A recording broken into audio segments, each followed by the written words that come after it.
The Horus heresy had started. The traitors, after a large setback, were awaiting the Imperium's reaction. Soon it would be known if the preparations of chaos were enough. A massive army was gathering to crush the rebellion before it could spread. On the planet Isstvan 5, everything would be decided.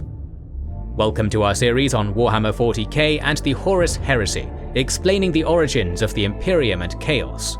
In this 5th video, we will explore the Imperium's reaction to the Horus heresy and the opening stage of the war. There's only one war large enough to rival what the Horus heresy would become, and you'll find it in the sponsor of this video, Nexus War. It's a futuristic strategy game where your job is to collect powerful heroes, build your civilization, and win the huge ongoing wars. You'll take heroes from the 4 races of the galaxy, humans, Izans, Aukus and Thayers, who you'll level up to lead your armies in battle. In fact, you can get Zafar, a seriously powerful hero, for free, just by logging in for 7 days as a new player. What is your goal? To claim the Infinity Throne and achieve ultimate glory, not unlike the goal of Horus himself.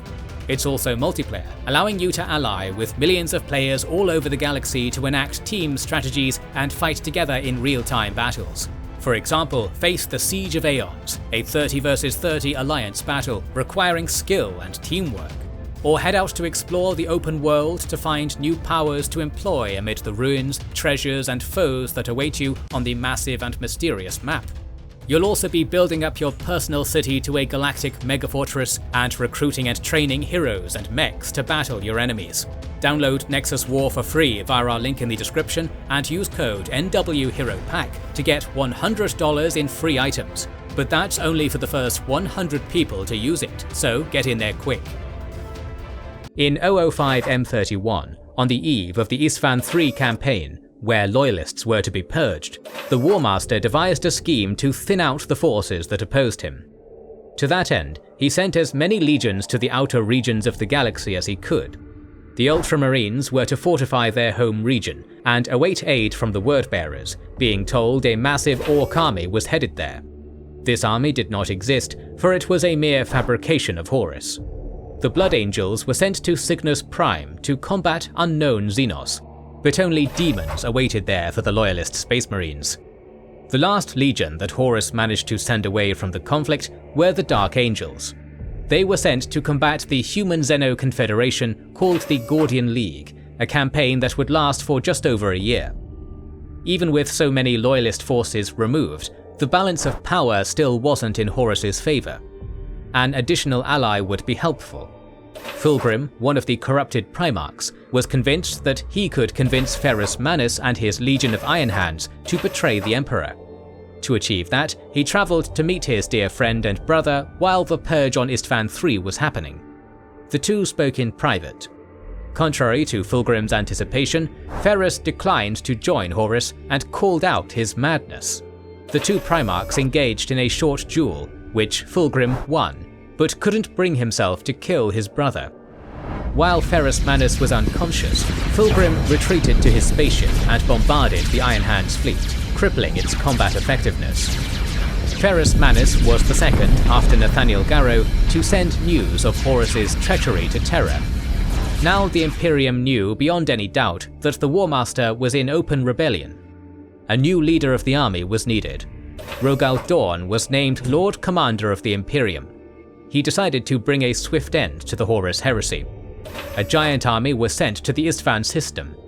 7 legions in total were deployed directly to Isstvan, not bothering to regroup beforehand. Meanwhile on Mars, the Mechanicum, who swore allegiance to Horus during the war with the Oretian technocracy, started a revolt called the Schism of Mars. 2 forces battled there, those loyal to the Emperor, the Martian Mechanicum, that would eventually transform into Adeptus Mechanicus, and those loyal to Horus, the New Mechanicum, soon to be known as the Dark Mechanicum. These forces were similar in size. However, the traitors had a clear advantage due to the influence of chaos. The Scrap Code was a virus of chaos origin that caused mass malfunction of machines, production facilities, and communication devices. To make matters worse, the traitors broke every taboo in the conflict, be it biological or nuclear weapons, using the full arsenal of their technology. When the first outside help arrived, led by the Imperial Fist's second-in-command, Captain Sigismund, the battle was almost over. Sigismund decided to evacuate the Forge city he landed in with as much equipment as possible, leaving the rest of the scattered resistance to die. With such a threat so close to Terra, Rogal Dorn decided to split his own legion in two. Most of the Space Marines, the flagship Phalanx, and he himself stayed in the solar system, blockading Mars and fortifying all other parts of the solar system, while the rest of the Imperial Fist's fleet was sent to fortify the strategic Thal system. Still, there were some other loyalist successes. The Dark Angels, despite being pinned down, managed to free a small force led by their Primarch, Lionel Johnson. This unanticipated force swiftly captured Diamat, a traitor forge world, full of siege weapons. In the orbit of Diamat, Leon met Perturabo and the Legion of Iron Warriors, who were on their way to Isstvan. Leon gave away the newly acquired weapons to crush Horus while he returned to his legion. Meanwhile, the traitors were fortifying Isstvan V. On the Urgal Plateau, an old pre-imperial fortress was renovated. Surface-to-orbit batteries were built, anti-air missiles were set up, trenches were dug, walls were repaired and expanded with bulwarks and redoubts, and void shields capable of blocking orbital bombardments were installed.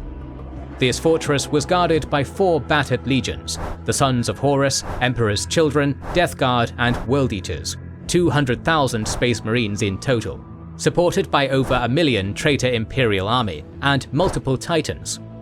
In the following year, 006 M31, the Loyalists arrived. The first were the Salamanders, under the command of Vulcan, followed by the Raven Guard, under the command of Corvus Corax, and the Iron Hands, under the command of Ferrus Manus, although his legion did not come in full strength, due to damage many of his ships had sustained. All in all, the Loyalist expedition consisted of over 250,000 Space Marines, bolstered by thousands of armoured vehicles. The remaining 4 fleets of Iron Warriors, Night Lords, Word-Bearers, and Alpha Legion were only hours away. However, impatiently, the Loyalist Primarchs already present decided not to wait any longer and started an attack. A barrage of macro cannons occupied anti-air defences, while the army shuttled to the surface. The Raven Guard took the right flank, the Salamanders the left, and the Iron Hands the centre. Immediately, the traitor Titans opened fire, killing hundreds of Space Marines, before retaliatory fire from tanks forced them to switch targets to Loyalist armoured forces. In the centre, the first line of the Death Guard sallied out to capitalise on the disorganisation of the Loyalist Space Marines caused by dropping from orbit and Titan fire. This attack was met with the fury of Ferrus Manus and his personal guard. The decimation of the traitors rallied the Iron Hands, who assailed the trenches, crushing defence lines one by one. Meanwhile, the assault on the left flank was spearheaded by Vulcan, who made use of his inherited from the Emperor trait, the Perpetuality. This power made him regenerate all wounds in a matter of seconds, making him essentially immortal. With the majority of traitor firepower focused on the Primarch, the Salamanders slowly advanced with minimal casualties. This steady advance was not keeping up with the centre due to the appearance of the Mortarion and the 2 remaining members of the Mournival, whose presence improved the traitors' wavering morale and whose tactics stalled the Salamanders. On the right flank, the Raven Guard decided to bypass trenches with a jump pack assault. Upon landing, instead of a vulnerable back line, they were met with a World Eater ambush led by their Primarch Angra. In this melee combat, the traitors had an advantage. To make matters worse, in order to retreat, the Raven Guard had to split their forces into 2 parts. The first one was engaged in combat with the World Eaters, and the second was clearing the bypassed trenches. Of all the Loyalist forces, the centre alone continued its advance deep into traitor lines.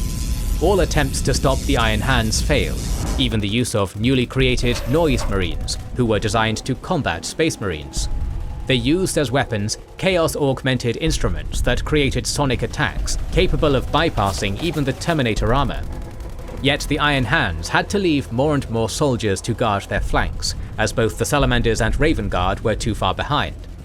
With the Iron Hands spread so thin, the fight degenerated to squad combats and even duels in some parts of the front line, even though there were hundreds of thousands of combatants. In one such duel, the first captain of the Iron Hands was killed by his counterpart from the Emperor's Children Legion.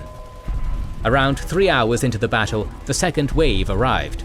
4 legions dropped onto the surface behind the Loyalists and immediately started fortifying the landing zone. The traitors, upon seeing over 300,000 fresh and ready Loyalists, decided to retreat to the fortress.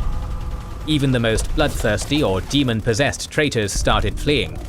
With victory at hand, the 3 exhausted Loyalist Primarchs started arguing over the next move. Vulcan and Corvus Corax wanted to retreat and regroup, while Ferrus Manus wanted to catch the retreating Primarchs, especially Fulgrim, who was now within his range. With no Primarch holding a higher position than the other, each legion followed the orders of its own commander. Ferrus Manus advanced to duel Fulgrim, while the Salamanders and the Raven Guard retreated. As Ferrus Manus reached Fulgrim and the 2 retreating legions were 100 meters from the reinforcing legions, a single flare was shot from the traitor command post. The reinforcements opened fire, killing hundreds of betrayed Loyalists in seconds. The second wave were all traitors. After the initial shock of this treachery passed, Corvus Corax and Vulcan couldn't agree on how to proceed. Vulcan wanted to break the line of the new forces to reach the shuttles and retreat to orbit, while Corax thought it was impossible. For him, the best strategy was to strike the weakest part of the line and break the encirclement. Escaping the battle was more important than escaping the planet. While this discussion continued, the duel between Fulgrim and Ferrus Manus came to an end, as Fulgrim beheaded his dear brother. Realizing what he had done and all the atrocities he had committed, Fulgrim let a demon possess him to free himself from the pain. To complete the encirclement of the Loyalists, Horus's forces sallied out of the fortress, spearheaded by the traitor Imperial Army, whose role was one of meat shields, stopping the Iron Hands from joining with the rest of the Loyalists. Only those who protected the flanks managed to break away from combat, escaping the fate of being overrun and slaughtered.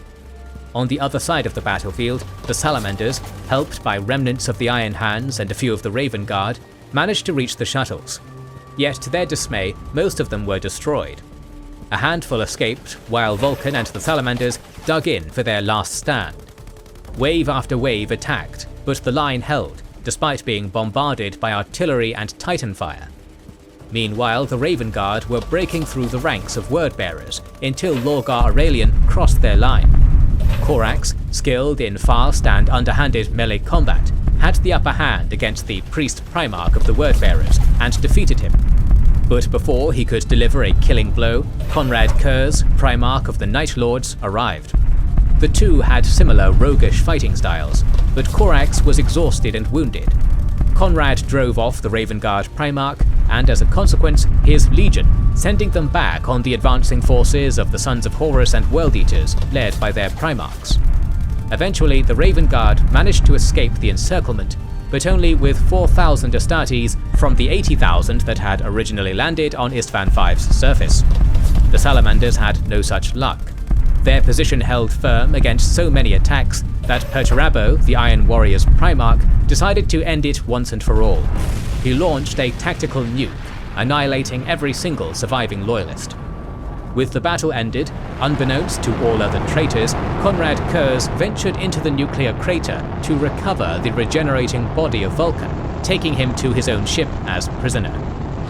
The shuttles that managed to escape to orbit saw that the situation was the same here. The traitor fleet was annihilating unsuspecting Loyalist vessels, with only a few escaping, but not before rescuing those who managed to reach orbit.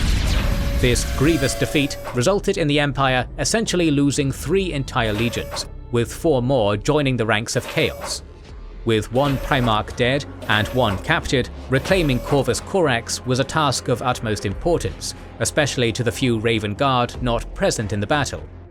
A lone frigate was sent to covertly recover him and all survivors, but it would take weeks or even months to reach them. The 4,000 survivors had it rough, as most of the traitor legions stayed on Isstvan V to look for them. First, the survivors had hidden in the Highland Hills, but it was too close to the Urgal Plateau.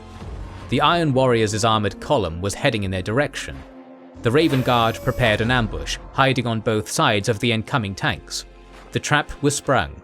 the Raven Guard made a jump pack assault, rapidly closing the gap between the forces. Swiftly, the traitors were wiped out, but their position was now compromised. For the next month, the Raven Guard was constantly on the move, looking for any more survivors, yet they found none. Moving a force this large was attracting too much attention. Corvus ordered his forces to hide in Lurgan Ridge, while he alone was doing reconnaissance. This brought them an additional 2 months of hiding. But no one can hide forever, and eventually they were discovered. The World Eaters had found them. The traitors decided to bombard the survivors with artillery fire. The bombarded position was seen by the rescue frigate, managing to rescue 3,000 survivors and the Primarch moments before destruction. With the Battle of Isstvan V, now known as the Dropsite Massacre, concluded in a decisive traitor victory, the future looked grim for the Empire. 3 of their legions were destroyed, and 3 legions were sent to the edges of the galaxy.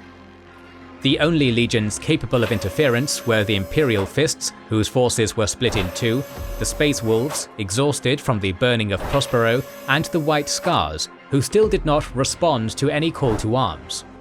Yet the road to Terra was a long one, and Horus wanted to be sure that nothing unforeseen would happen, especially since originally in his plans the Iron Hands and Ferrus Manus were on his side.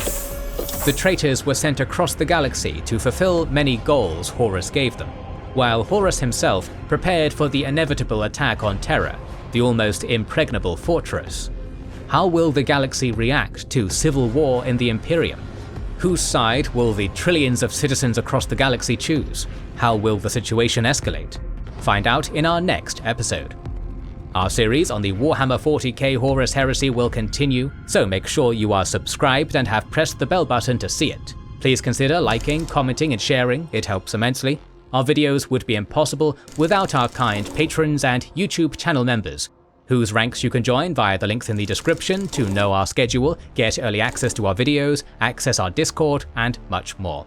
This is the Wizards and Warriors channel, and we will catch you on the next one.